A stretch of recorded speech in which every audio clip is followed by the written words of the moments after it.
Crie uma presença ameaçadora. Estratégias de dissuasão. A melhor maneira de combater agressores é impedi-los de atacar você primeiro. Para fazer isso, você precisa criar a impressão de ser mais poderoso do que é. Construa uma reputação. Você é meio maluco. Combatê-lo não vale a pena. Você leva seus inimigos junto quando perde. Crie esta impressão e a faça verossímil com alguns atos impressionantes, impressionantemente violentos. Incerteza às vezes é melhor do que ameaça declarada. Se seus adversários nunca têm certeza do que vai lhes custar meter-se com você, não vão querer descobrir. Aproveite os temores e a ansiedade naturais das pessoas para fazê-las pensar duas vezes. 154.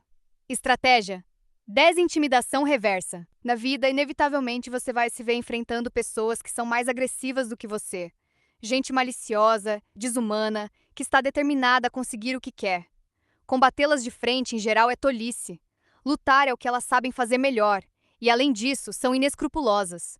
Você provavelmente vai perder. Defender-se, dando-lhes parte do que elas estão querendo, ou então agradá-las e acalmá-las, é uma receita para o desastre. Você só está mostrando sua fraqueza, convidando mais ameaças e ataques. Ao ceder completamente, ao se render sem lutar, você lhes dá a vitória pela qual anseiam e fica ressentido e amargurado.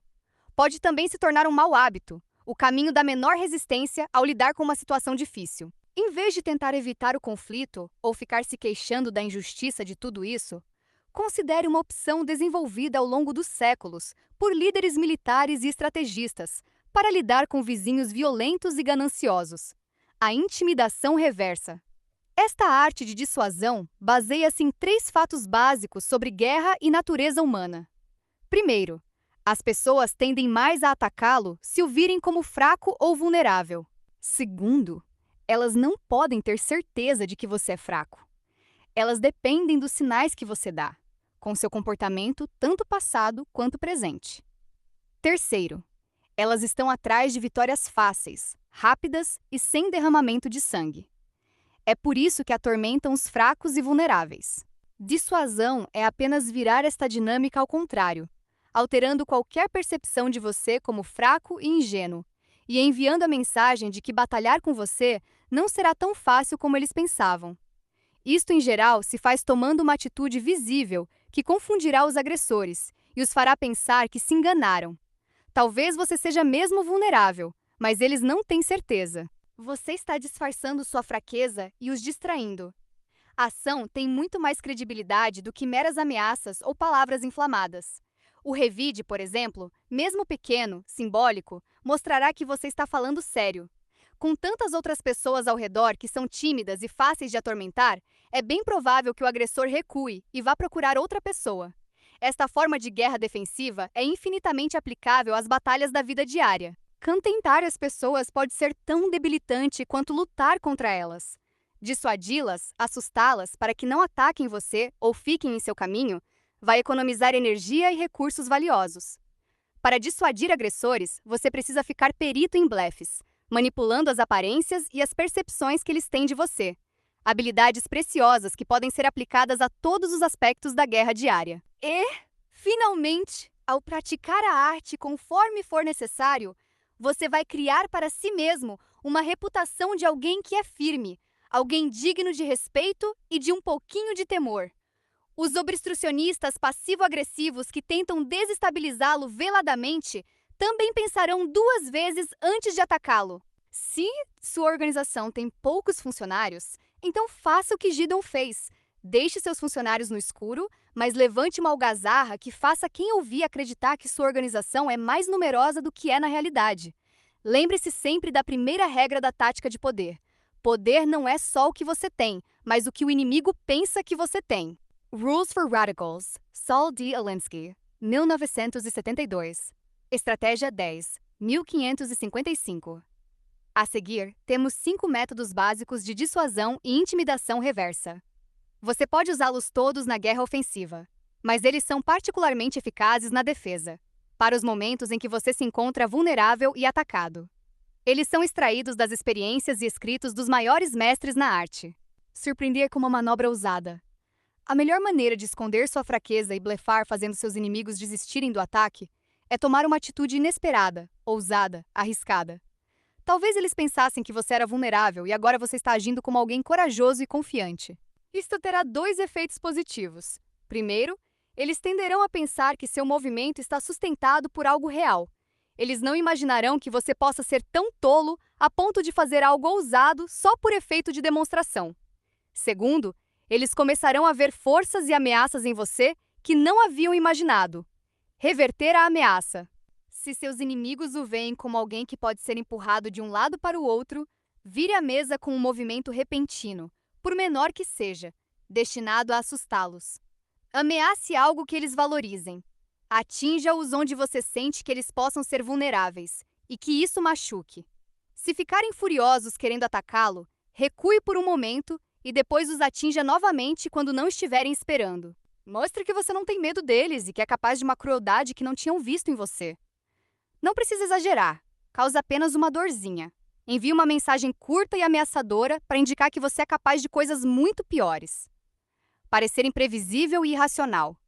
Neste método, você faz algo sugerindo um traço levemente suicida, como se sentisse que não tem nada a perder. Você mostra que está pronto para derrubar seus inimigos junto com você, destruindo as reputações deles neste processo. Isto é particularmente eficaz com gente que tem muita coisa a perder, pessoas poderosas com excelentes reputações.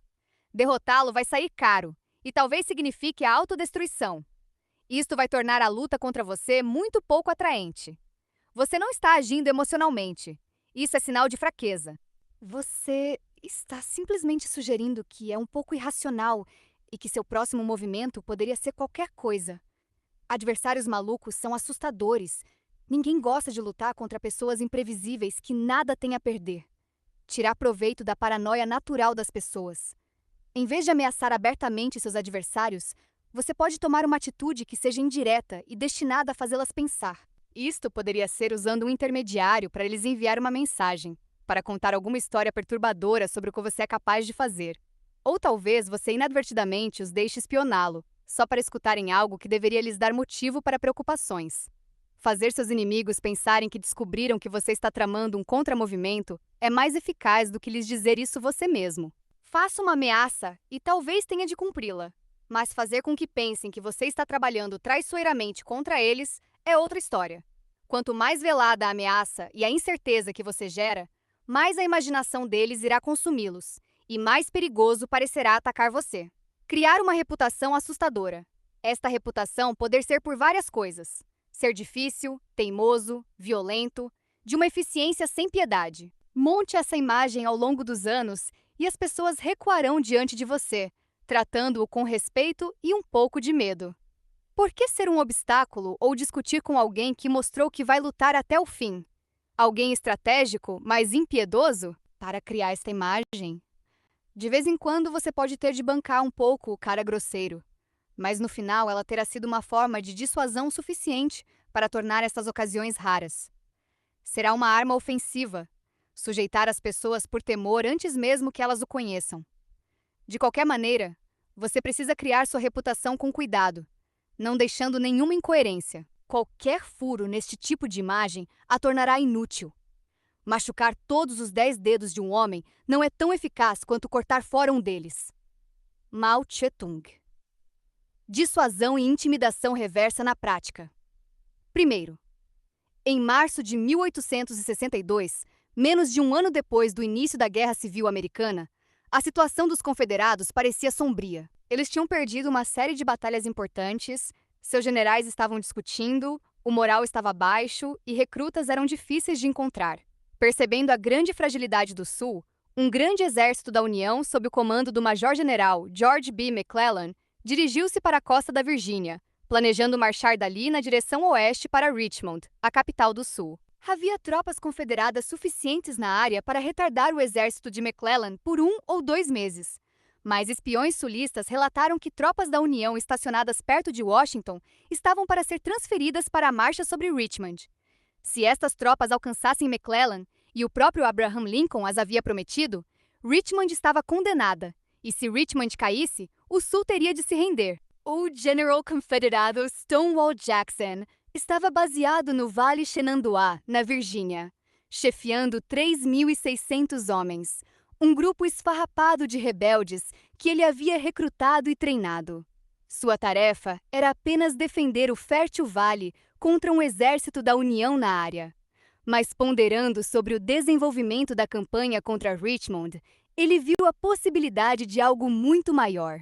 Jackson tinha sido colega de classe de McClellan em West Point e sabia que por baixo de seu exterior impetuoso, falador, ele era basicamente tímido, extremamente ansioso com relação à sua carreira e à possibilidade de cometer erros. McClellan tinha 90.000 homens prontos para a marcha sobre Richmond, quase o dobro das forças confederadas disponíveis. Mas Jackson sabia que este homem cauteloso ia esperar para lutar até seu exército estar fortíssimo. Ele queria as tropas extras que Lincoln lhe havia prometido. Lincoln, entretanto, não liberaria essas forças se visse perigo em algum lugar. O Vale Shenandoah ficava a sudoeste de Washington. Se houvesse possibilidade de Jackson criar bastante confusão quanto ao que estava acontecendo ali, ele poderia estragar os planos da União e talvez salvar o sul do desastre. Em 22 de março, os espiões de Jackson relataram que 2/3 do exército da União estacionado no Vale Shenandoah, sob o comando do general Nathaniel Banks, estavam se dirigindo para o leste para se juntar a McClellan. Em breve, um exército perto de Washington, liderado pelo general Irving McDowell, se moveria para Richmond também. Jackson não perdeu tempo. Marchou rapidamente com seus homens para o norte, a fim de atacar os soldados da União ainda no vale, próximo a Kernstown. A batalha foi intensa, e no final do dia, os soldados de Jackson foram obrigados a recuar. Para eles, o encontro parecia ter sido uma derrota, um desastre mesmo. Estavam em número reduzido, em uma proporção quase de 2-1. Eles haviam sofrido baixas terríveis. Mas Jackson, sempre um homem difícil de entender, parecia estranhamente satisfeito. Dias depois, Jackson recebeu a notícia que vinha esperando. Lincoln havia ordenado que o exército de Banks retornasse ao vale, e o de McDowell ficasse onde estava. A batalha em Kernstown havia chamado sua atenção e o deixara preocupado. Só um pouco, mas o bastante. Lincoln não sabia o que Jackson pretendia fazer, nem qual era o tamanho de seu exército, mas queria o Vale Shenandoah pacificado a qualquer custo. Só então ele liberaria Banks e McDowell. McClellan foi obrigado a concordar com essa lógica, e embora fizesse os homens marcharem sobre Richmond imediatamente, ele queria esperar por reforços que tornariam o ataque uma coisa certa. Depois de Kernstown, Jackson recuou para o sul, longe de Banks, e ficou quieto por algumas semanas. No início de maio, pensando que o Vale Shenandoah estava garantido, Lincoln enviou McDowell para Richmond, e Banks se preparou para se juntar a ele. Novamente, Jackson estava pronto. Ele marchou seu exército de um modo totalmente bizarro. Primeiro para o leste, em direção a McDowell, depois de volta para o oeste, para o vale.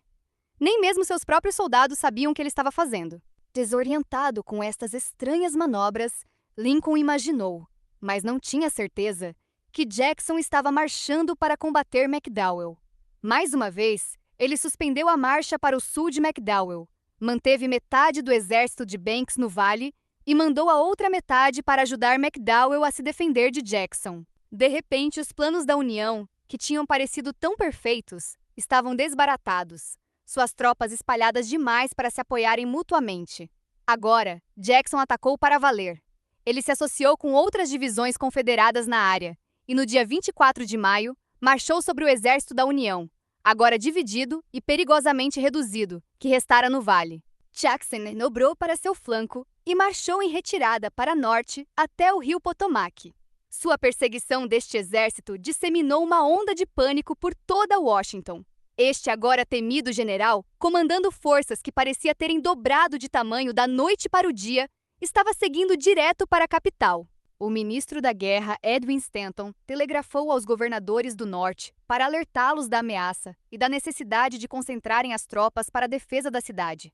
Reforços chegaram rapidamente para deter o avanço dos confederados. Enquanto isso, Lincoln, determinado a eliminar Jackson de uma vez por todas, ordenou que metade do exército de McDowell seguisse para o oeste, a fim de se juntarem na luta para destruir esta peste, e a outra metade deveria retornar a Washington, a fim de proteger a capital.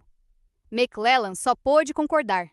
Mais uma vez, Jackson recuou, mas agora seu plano tinha funcionado à perfeição. Em 3 meses, com apenas 3.600 homens, ele havia desviado bem mais de 60.000 tropas nortistas, dado tempo suficiente ao sul para coordenar a defesa de Richmond e alterado completamente o curso da guerra. Interpretação: a história de Stonewall Jackson no Vale Shenandoah ilustra uma simples verdade. O que importa na guerra, como na vida em geral, não é necessariamente quantos homens você tem ou se está bem abastecido, mas como seus inimigos o veem. Se eles pensam que você é fraco e vulnerável, agem de forma agressiva, o que por si só provoca dificuldades. Se eles de repente pensarem que você é forte, ou imprevisível, ou tem recursos escondidos, eles recuam e reavaliam. Fazer com que mudem seus planos e o tratem com mais cuidado pode por si só alterar a guerra. Enquanto luta, algumas coisas estarão fora de seu controle. Você talvez não seja capaz de reunir um grande exército ou defender todos os seus pontos fracos, mas pode sempre afetar as percepções das pessoas a seu respeito. Jackson alterou as percepções da União, primeiro com seu ousado ataque a Kernstown, que fez Lincoln e McClellan pensarem que ele tinha mais tropas do que na realidade. Eles não imaginaram que alguém seria tão idiota a ponto de mandar apenas 3.600 homens contra uma cidadela da União. Se Jackson era mais forte do que eles tinham imaginado. Isso significava que precisavam de mais homens no Vale Shenandoah, o que dividiu as tropas disponíveis para a marcha sobre Richmond. Em seguida, Jackson começou a se comportar de forma imprevisível, criando a impressão de ter não só um grande exército, mas também algum estranho e preocupante plano. A incapacidade de Lincoln e McClellan de decifrar este plano não os deixou sair do lugar, fazendo-os dividir suas forças para cuidar de possíveis perigos. Finalmente, Jackson atacou com ousadia mais uma vez. Ele quase não tinha homens suficientes para ameaçar Washington, mas Lincoln não podia ter certeza disso. Como um feiticeiro, Jackson criou um bicho-papão de um exército que, em essência, era ridiculamente pequeno. Você precisa assumir o controle das percepções dos outros a seu respeito, brincando com as aparências, mistificando e enganando-os. Como fez Jackson, é melhor mesclar audácia com imprevisibilidade e heterodoxia e agir ousadamente em momentos de fraqueza ou perigo. Isso distrairá as pessoas para que não vejam os furos em sua armadura e elas terão medo de que exista em você algo mais do que as aparências. Em seguida, se você fizer seu comportamento difícil de entender, só irá parecer mais poderoso, visto que suas ações incompreensíveis chamam a atenção, preocupam e despertam um pouco de respeito. Deste modo, você desequilibra as pessoas e elas saem correndo. Mantenha distância. Elas serão incapazes de dizer até que ponto você está blefando. Os agressores recuarão. Aparência e percepção. Você é uma pessoa com quem não se deve mexer, se tornarão realidade. Segundo, o rei Eduardo V da Inglaterra era um feroz rei guerreiro, que estava determinado a conquistar todas as ilhas britânicas. Primeiro, ele derrotou os galeses até a submissão. Em seguida, voltou os olhos para a Escócia, fazendo cerco a cidades e castelos, e arrasando as comunidades que ousavam resistir. Ele foi ainda mais brutal com os escoceses que revidavam, inclusive com o famoso Sir William Wallace. Ele os perseguia e os mandava torturar e executar em público. Somente um senhor de terras escocês enganou Eduardo, Robert Bruce, conde de Carrick, que de algum modo escapou para os remotos redutos do norte da Escócia. Então, o Eduardo capturou a família e os amigos do rebelde, matando homens e aprisionando mulheres em gaiolas. Bruce continuou desafiando. Em 1306, ele se fez coroar rei da Escócia. A que custo fosse, ele jurou se vingar de Eduardo e expulsar os ingleses da Escócia. Sabendo disso, Eduardo ficou ainda mais determinado a capturar esta peça final em suas guerras escocesas. Mas em 1307, ele morreu antes de terminar seu trabalho. O filho de Eduardo, agora Eduardo II, não compartilhava a paixão pela guerra do pai. Eduardo deixara a ilha protegida. O novo rei não precisava se preocupar com a Escócia. A Inglaterra era muito mais rica, e seus exércitos eram bem equipados, bem alimentados, bem pagos e experientes. De fato, suas guerras recentes haviam feito deles os guerreiros mais temidos da Europa. A qualquer momento, Eduardo podia colocar em campo um grande exército contra os escoceses, cujas armas e armaduras eram primitivas. Ele estava confiante de que poderia lidar com Robert Bruce. Eduardo II já reinava havia poucos meses quando Bruce conseguiu tomar alguns castelos escoceses conquistados pelos ingleses e queimá-los totalmente. Quando Eduardo enviou forças contra ele, Bruce recusou-se a lutar e fugiu com seu pequeno exército para a floresta. Eduardo mandou mais homens para proteger suas cidadelas remanescentes na Escócia e se vingar de Bruce. Mas agora, os soldados escoceses de repente começaram a atacar a Inglaterra de surpresa. Com uma enorme mobilidade, estes piratas a cavalo devastaram os campos ingleses ao norte, destruindo plantações e gado. A campanha inglesa na Escócia tinha ficado muito cara, então ela foi suspensa. Mas anos depois, Eduardo voltou a tentar. Desta vez, um exército inglês penetrou mais fundo na Escócia. Mas, de novo, reagindo, os piratas cavalgaram para o sul até a Inglaterra, causando ainda mais estragos em fazendas e propriedades. Na Escócia mesmo, o exército de Bruce queimava as safras de seus próprios conterrâneos, deixando aos invasores nada para comer. Como antes, os ingleses se cansavam de perseguir Bruce, mas era inútil. Os escoceses se recusavam a batalhar. Nas tendas e abrigos improvisados de seus acampamentos, os soldados ingleses escutavam as gaitas de fole e cornetas no escuro de noite, ficando impossível dormir. Com fome, cansados e muito irritados, eles logo recuaram de volta ao norte da Inglaterra, só para encontrar suas próprias terras devastadas, sem safras nem gado. O moral afundou. Ninguém queria mais lutar na Escócia. Aos poucos, os castelos foram caindo, um após o outro, em mãos escocesas. Em 1314, os escoceses finalmente entraram em combate direto com os ingleses, na Batalha de Bannockburn, e os derrotaram. Foi a perda mais humilhante para Eduardo II, que jurou vingança. Em 1322, ele decidiu acabar com Bruce de uma vez por todas, com uma vigorosa campanha digna de seu pai. Organizando e liderando pessoalmente o maior exército já existente para combater os rebeldes escoceses, Eduardo chegou até o castelo de Edimburgo. Em um determinado momento, ele mandou homens procurar comida no campo. Eles voltaram com um único touro decrépito e uma carroça vazia. A disenteria tomou conta das tropas inglesas. Eduardo foi obrigado a recuar, e ao chegar ao norte da Inglaterra, viu que os escoceses haviam mais uma vez arrasado seus campos ali, e mais totalmente do que nunca. A fome e as doenças acabaram com o resto de seu exército. A campanha foi tão desastrosa que rompeu uma rebelião entre os lordes de Eduardo. Ele fugiu, mas em 1327 foi capturado e morto. No ano seguinte, o filho de Eduardo, Eduardo III, negociou a paz com os escoceses, concedendo à Escócia sua independência e reconhecendo Robert Bruce como seu legítimo rei. Interpretação: os ingleses achavam que podiam entrar na Escócia quando quisessem, impunemente. Os escoceses eram mal equipados e sua liderança estava muito dividida. Vendo tamanha fragilidade, o que impediria a conquista pelos ingleses? Tentando impedir o que parecia inevitável, Robert Bruce desenvolveu uma nova estratégia. Quando os ingleses atacavam, ele não os enfrentava diretamente, ele perderia. Em vez disso, ele os atingia de forma indireta, mas onde doía, fazendo exatamente o que os ingleses estavam fazendo com ele, arruinando seu país. Ele continuou pagando na mesma moeda até que os ingleses compreenderam que sempre que atacassem a Escócia, teriam um nariz sangrando em troca. Eles perderiam terras cultiváveis valiosas, seriam assediados, lutariam em condições terríveis. Aos poucos, eles foram perdendo a fome de combate, depois finalmente desistiram.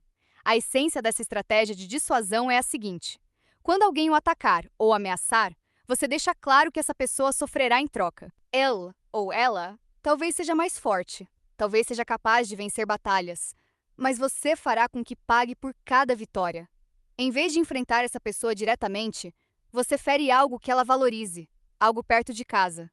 Você a faz compreender que sempre que o importunar, pode esperar pelos prejuízos, mesmo que em escala menor. A única maneira de fazer você parar de atacá-la de seu modo irritante é parando de atacar você. Você é como um marimbondo em sua pele. A maioria das pessoas deixa os marimbondos em paz. Terceiro, em uma manhã, em 1474, o rei Luís Cerro, o infame Rei Aranha, assim chamado porque sempre tecia as tramas mais intrincadas e bem concebidas contra seus inimigos, entrou em um veemente discurso retórico contra o Duque de Milão. Os cortesãos presentes naquele dia de janeiro escutaram atônitos, enquanto o rei, normalmente controlado e prudente, se prolongava em suas suspeitas. Embora o pai do duque tivesse sido um amigo, não se podia confiar no filho. Ele estava trabalhando contra a França, desrespeitando o tratado entre os dois países. E o rei não parava de falar. Talvez ele devesse tomar uma atitude contra o duque. De repente, para a aflição dos cortesãos, um homem saiu sorrateiramente da sala. Era Christopher da Bollate, o embaixador milanês na França. Bollate fora recebido muito bem pelo rei no início da manhã, mas depois recuara para o fundo da sala. Luís deve ter esquecido que ele estava ali. A diatribe do rei poderia causar uma boa confusão diplomática. Mais tarde naquele dia, Luís convidou Bollate para seus aposentos particulares e, reclinado em sua cama, iniciou uma conversa aparentemente casual. Começando a falar de política, ele se descreveu como um defensor do Duque de Milão. Ele faria qualquer coisa, disse, para ajudar o Duque a expandir seu poder. Em seguida perguntou: Diga-me, Christopher, o que eu disse esta manhã em conselho lhe foi relatado? Diga-me baixo a verdade. Não foi um cortesão que lhe contou? Bollate confessou que, na verdade, estivera na sala durante o falatório do rei e tinha escutado pessoalmente suas palavras. Luís respondeu que ele tinha suas dúvidas a respeito do duque e motivo para estar zangado, mas aí mudou imediatamente de assunto para algo agradável, e Bollate no final saiu. No dia seguinte, o rei enviou 3 conselheiros para visitar Bollate. Ele estava confortável em seus alojamentos? Estava contente com a forma como o rei o tratava? Eles poderiam fazer alguma coisa para melhorar sua estadia na corte francesa? Eles também desejavam saber se ele ia transmitir as palavras do rei ao duque. O rei, disseram, considerava Bollate como um amigo, um confidente. Ele estava simplesmente dando vazão às suas emoções. Não significa nada. Bollate devia esquecer tudo. Claro, nenhum destes homens, os conselheiros, os cortesãos, Bollate, sabia que o rei havia feito tudo isto de propósito. Luís estava certo de que o pérfido embaixador, a quem ele dificilmente considerava um amigo, muito menos confidente, relataria o que ele havia dito em detalhes ao duque. Ele sabia que o duque era traiçoeiro. Era exatamente assim que Luís queria lhe dar um aviso. E parece que a mensagem foi entendida. Durante vários anos depois disso, o duque foi um obediente aliado. Interpretação: o Rei Aranha era um homem que sempre armava vários movimentos com antecedência. Neste caso, ele sabia que, se falasse polidamente e com diplomacia ao embaixador sobre suas preocupações com relação ao duque, suas palavras não teriam nenhum peso, ia parecer lamúria. Se expressasse sua raiva diretamente ao embaixador, por outro lado, pareceria estar descontrolado. Um golpe direto também é facilmente defendido. O duque iria apenas pronunciar palavras tranquilizadoras e a traição continuaria. Ao transmitir sua ameaça indiretamente, entretanto, Luís fez com que ela colasse. O fato de o duque não dever saber que ele estava zangado tornou sua raiva realmente ameaçadora. Significava que ele estava planejando algo e queria impedir o duque de desconfiar e conhecer seus verdadeiros sentimentos. Ele desferiu seu golpe insidiosamente para fazer o duque ponderar suas intenções e para instilar um temor desconfortável. Quando estamos sendo atacados, a tentação é de deixar as emoções tomarem conta, de dizer aos agressores para pararem, de fazer ameaças com relação ao que vamos fazer se eles continuarem. Isso nos coloca em uma posição frágil. Revelamos tanto nossos temores como nossos planos, e palavras raramente detêm agressores. Enviar a eles uma mensagem por intermédio de terceiros ou revelá-la indiretamente com uma atitude é muito mais eficaz. Assim, você sinaliza que já está manobrando contra eles. Mantenha a ameaça velada. Se eles puderem apenas vislumbrar o que você está pretendendo, terão de imaginar o resto. Fazer com que vejam você como uma pessoa calculista e estratégica terá o efeito de um balde de água fria sobre o desejo deles de prejudicá-lo ou atacá-lo. Não vale a pena correr o risco de descobrir o que você talvez esteja aprontando. 4. No início da década de 1950, John Boyd serviu com distinção como piloto de combate na Guerra da Coreia. Nos meados dessa década, ele era o instrutor de voo mais respeitado na base de Força Aérea Nellis, em Nevada. Ele era praticamente invencível nos exercícios de combate aéreos. Tão bom que lhe pediram para reescrever um manual sobre táticas para pilotos de combate. Ele havia desenvolvido um estilo que iria desmoralizar e aterrorizar, entrar na cabeça do adversário, destruir sua capacidade de reagir. Boyd era inteligente e destemido, mas nenhum nenhum de seus treinamentos e perícias, nenhum de seus esbarrões com a morte como piloto o preparara para os golpes pelas costas, as manobras políticas e a guerra indireta sem derramamento de sangue do Pentágono, para onde ele foi designado em 1966 a fim de ajudar no projeto de caças a jato leves. Como o Major Boyd logo descobriu, os burocratas do Pentágono estavam mais preocupados com suas carreiras do que com a defesa nacional. Estavam menos interessados em desenvolver o melhor novo avião de combate do que em satisfazer fornecedores, muitas vezes comprando novos equipamentos tecnológicos independentemente de sua conveniência. Boyd, como piloto, havia aprendido a ver todas as situações como uma espécie de combate estratégico. E neste caso, ele decidiu transferir suas habilidades e estilo de guerra para as selvas do Pentágono. Ele ia intimidar, desencorajar e ser mais esperto do que seus adversários. Boyd acreditava que um caça-jato aerodinâmico do tipo que ele estava projetando poderia ter um desempenho melhor do que qualquer outro avião no mundo. Mas os fornecedores odiaram seu projeto, porque era barato, não colocava em destaque a tecnologia que eles estavam tentando vender. Enquanto isso, os colegas de Boyd no Pentágono tinham seus próprios projetos prediletos. Competindo pelo mesmo pote de dinheiro, eles faziam de tudo para sabotar ou transformar o projeto dele. Boyd desenvolveu uma defesa. Externamente, ele parecia meio bobo. Vestia ternos surrados, fumava um charuto desagradável, mantinha no olhar uma expressão desvairada. Parecia ser só mais um piloto de combate sentimental, promovido rápido e cedo demais. Mas nos bastidores ele dominava cada detalhe. Fazia questão de saber mais do que seus adversários. Podia citar estatísticas, estudos e teorias de engenharia para sustentar seu próprio projeto e abrir furos nos deles. Os fornecedores apareciam nas reuniões com apresentações vistosas feitas por seus principais engenheiros. Vinham com ideias fantásticas para deslumbrar os generais. Boyd escutava polidamente. Parecia impressionado. E então, de repente, sem avisar, ele entrava na ofensiva, esvaziando seus argumentos mais otimistas, mostrando em detalhes que os números não batiam, revelando o sensacionalismo e a fraude. Quanto mais eles protestavam, mais perverso ele ficava, rasgando pedacinho por pedacinho o projeto deles. Atacados em seu ponto vulnerável por um homem que eles haviam flagrantemente subestimado. Repetidas vezes, os fornecedores saíam dessas reuniões jurando vingança. Mas o que eles podiam fazer? Ele já havia derrubado seus números e transformado suas propostas em angu. Flagrados no ato de forçar uma venda, eles haviam perdido toda a credibilidade. Teriam de aceitar sua derrota. Logo, eles aprenderam a evitar Boyd. Em vez de tentar sabotá-lo, ficaram esperando que ele caísse sozinho.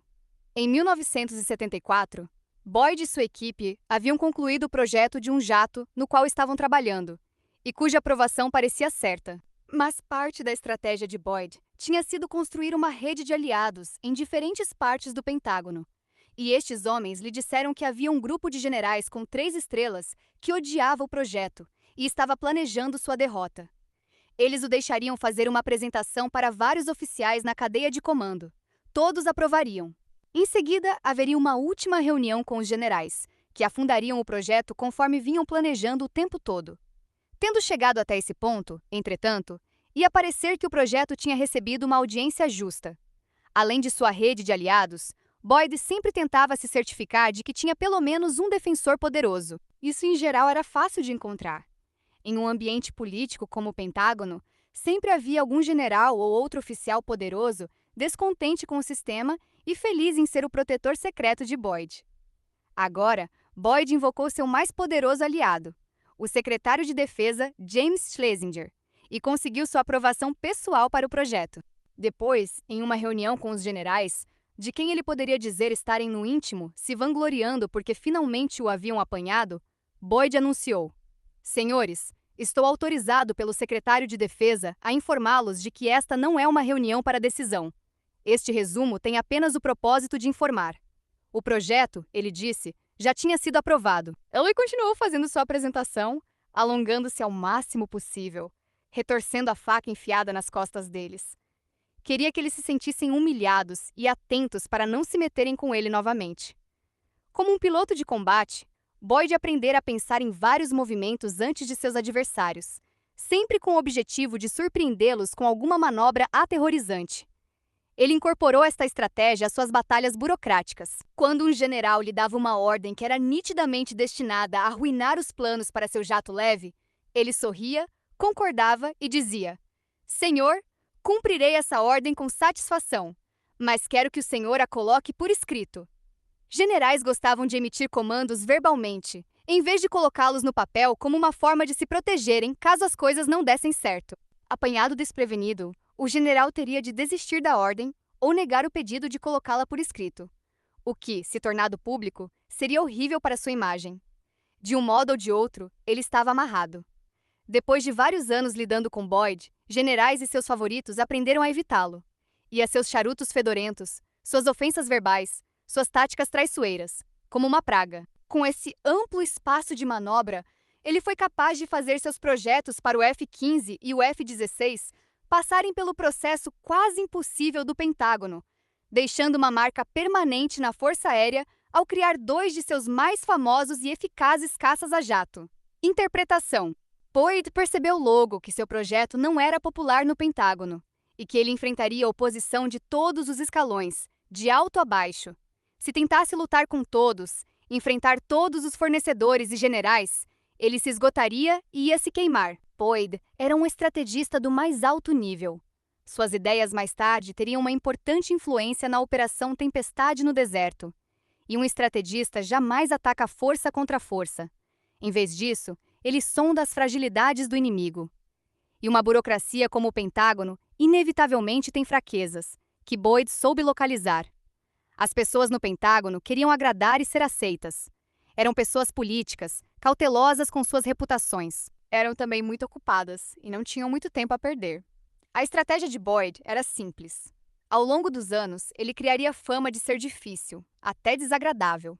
Envolver-se com Boyd poderia significar uma feia luta pública, que mancharia sua reputação, faria você desperdiçar seu tempo e o prejudicaria politicamente. Em essência, Boyd se transformara em uma espécie de porco-espinho. Nenhum animal quer atacar uma criatura que pode causar tantos danos, por menor que ela seja. Até os tigres não se metem com ela. E o fato de ser deixado em paz deu a Boyd um poder permanente, que lhe permitiu sobreviver tempo suficiente para acompanhar até o fim o F-15 e o F-16. Reputação. Boyd sabia é um elemento-chave. Sua própria reputação talvez não seja intimidante. Afinal de contas, todos nós precisamos ser aceitos, fazer o jogo político, parecer gentis e cordatos. Quase sempre isso funciona, mas em momentos de perigo e dificuldade, ser visto como uma pessoa muito boazinha vai trabalhar contra você. Vai dizer que você pode ser jogado de um lado para o outro, desencorajado e impedido. Se você nunca esteve disposto a lutar antes, nenhum gesto ameaçador de sua parte terá credibilidade. Compreenda. Existe um grande valor em deixar que as pessoas saibam que, se necessário, você pode abandonar sua gentileza e ser muito difícil e desagradável. Bastam algumas demonstrações claras e violentas. Quando as pessoas o virem como um guerreiro, elas se aproximarão com um pouco de medo. E como disse Maquiavel, é mais útil ser temido do que ser amado. Inverso. O propósito de estratégias de dissuasão é desencorajar o ataque, e uma presença ou ação ameaçadora em geral faz o serviço. Em algumas situações, entretanto, você pode conseguir a mesma coisa com mais segurança fazendo o contrário, fingindo-se de bobo e despretensioso. Pareça inofensivo ou já derrotado, e as pessoas talvez o deixem em paz. Uma fachada de pessoa inofensiva pode lhe dar tempo. Foi assim que Cláudio sobreviveu ao mundo violento, traiçoeiro, da política romana em seu caminho para se tornar imperador. Ele parecia inócuo demais para as pessoas se preocuparem com ele. Mas esta estratégia exige paciência e tem seus riscos. Você está intencionalmente se fazendo de cordeiro no meio de lobos. Em geral, você precisa manter sob controle suas tentativas de intimidação. Cuidado para não ficar inebriado com o poder que o medo dá. Use-o como uma defesa em tempos de perigo, não como sua ofensa preferida. A longo prazo, assustar pessoas cria inimigos, e se você falha em sustentar sua reputação de pessoa valente com vitórias, perderá a credibilidade. Se seu adversário se zangar o suficiente a ponto de fazer o mesmo jogo com você, é possível que você transforme progressivamente uma disputa em uma guerra de retaliação. Use esta estratégia com cautela. Imagem: o porco-espinho. Ele parece meio idiota e lento, uma presa fácil, mas quando ameaçado ou atacado, seus espinhos se eriçam. Se tocado, eles entram facilmente em sua pele. E tentar extraí-los faz com que suas extremidades em gancho entrem cada vez mais fundo, causando ainda mais danos. Quem lutou com um porco-espinho aprende a jamais repetir a experiência. Mesmo sem lutar com ele, as pessoas em geral sabem que devem evitá-lo e deixá-lo em paz. Autoridade. Quando adversários não estão dispostos a lutar com você, é porque pensam que não é do interesse deles, ou porque você os iludiu fazendo-os pensar assim. Sun Tzu, século IV.